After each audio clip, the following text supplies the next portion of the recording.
Fala, galera, tudo bem? Então, vamos aí para mais uma aula nossa de problemas ambientais, né? Agora a gente vai ver o que é a tal da maré negra, né? Provavelmente vocês já ouviram falar na questão do derramamento de óleo que teve no Brasil no ano de 2019, né? Que algum navio petroleiro começou a largar, né? A gente até hoje não conseguiu descobrir os culpados, né? Mas que começaram a largar óleo pesado no nosso litoral. E aí isso acabou com o litoral do Nordeste na época. O Nordeste perdeu aí muito dinheiro por aquela questão turística, né? Porque as praias estavam proibidas para banho, para exploração turística. E isso chegou até a região sudeste, no Espírito Santo e tal. O que acontece, galera? O que é essa maré negra? É esse derramamento de óleo nas águas, né? E que provoca um efeito cascata absurdo na nossa cadeia alimentar. Porque o que acontece, né? Além da imagem que a gente tem aí de fundo de tela, que é uma imagem em que vários animais sofrem, né, com óleo no corpo e tal, é tóxico para a gente. Imagina para esses animais que estão ali com isso em contato direto no organismo, né? Fora o alimento deles que fica totalmente escasso devido ao óleo. O que acontece? O óleo ele provoca uma camada preta na água, e aí os primeiros organismos a morrerem são os fitoplânctons, que são as algas, porque elas precisam de oxigênio, de luz solar, para poder produzir oxigênio, né? E aí essa luz solar, desculpa, acaba não entrando, porque você tem aquela camada preta ali, e aí os fitoplânctons morrem.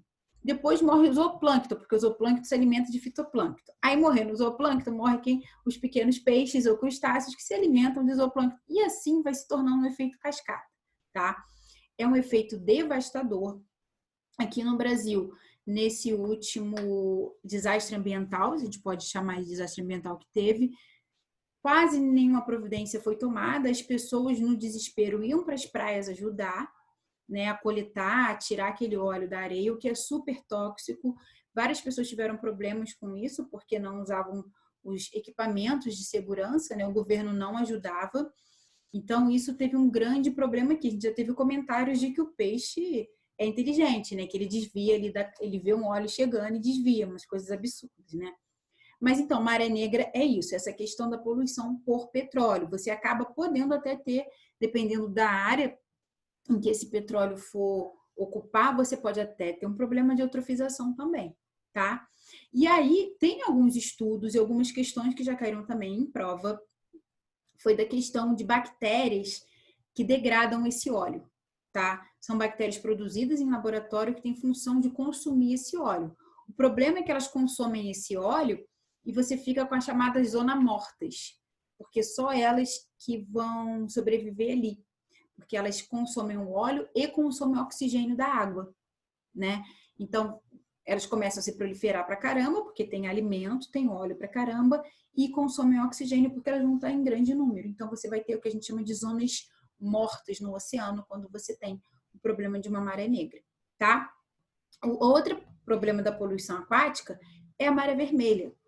A maré vermelha ela ocorre por um crescimento alterado de dinoflagelados, que são essas algazinhas aqui, que elas existem na água. Só que quando você tem alguma coisa que façam elas crescer, elas crescem de maneira de maneira exorbitante. E aí produzem substâncias tóxicas que se acumulam na água.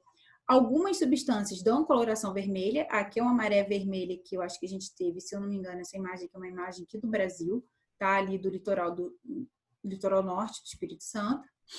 E a outra imagem é da Lagoa Rodrigo de Freitas, com maré vermelha, mas algas que não produzem substâncias vermelhas, tá? Que não produzem pigmentação vermelha, aliás. São outras algas, mas que também produzem substâncias tóxicas para a água, tá? E aí acaba tendo o que a gente chama de amensalismo, porque elas vão impedir o crescimento de outros organismos e vão acabar matando eles. Elas acabam matando os peixes, né? Outro problema que a gente tem de poluição aquática é a questão do despejo de compostos orgânicos sintéticos. O que a gente chama isso? Lixo. Plástico, fibra sintética, borracha, solvente, né, agentes que fazem a madeira ser resistente. Isso tudo, quando é lançado nos corpos d'água, também se tornam poluentes. Poluente não é só água de esgoto, água de indústria, água que vem da agricultura, não. Esse, sim, é um poluente visível, porque quando você tem um derramamento, às vezes, de uma água que vem de um esgoto, às vezes você não consegue ver, às vezes esse derramamento ele é subterrâneo e tal. Mas, né, o lixo ali, esses compostos sintéticos que demoram milhares de anos, porque são resistentes à biodegradação, eles são visíveis. Tanto são que, olha essas imagens. Imagens da nossa querida Baía de Guanabara. E essas duas imagens aqui, ó, essa aqui e essa aqui, são da Praia de Caraí, em Niterói, que são praias, né, da Baía de Guanabara. Então, são praias muito poluídas.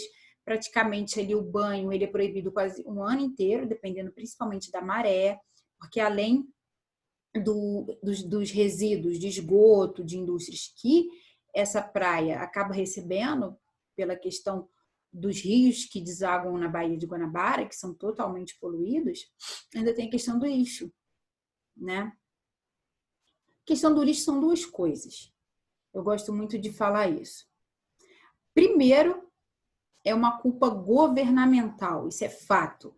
Porque se você tivesse medidas de coleta de lixos decente em todas as comunidades, em todos os bairros, você teria menos lixo na rua, tá? Se você tivesse um trabalho de educação ambiental decente, se o governo oferecesse isso decentemente nas escolas, por exemplo, educação ambiental provavelmente só o professor de biologia que fala. Isso é um tema transversal, todos os professores podem falar, todas as escolas deveriam ter disciplinas só disso, entendeu? Se você tivesse um trabalho em relação a isso, um trabalho educacional, não só escolar, mas educacional de uma maneira gigante, né? Você teria muito menos isso, né? E se você tivesse também multas aplicadas corretamente às empresas, a tudo que possa jogar algum poluente na água, isso iria diminuir muito. E aí, depois, um trabalho de conscientização, que aí já passa por uma questão mais das comunidades terem algum incentivo para poder não estar jogando esse lixo em lugares inapropriados, né? Mas é isso. Isso daí é o que a gente ganha por ter pouco investimento em um desenvolvimento econômico sustentável. Né, galera? Então, é isso. A gente fica por aqui, tá? A gente vai falar ainda de outras questões ambientais, mas aí em outro vídeo, tá bom? Beijo!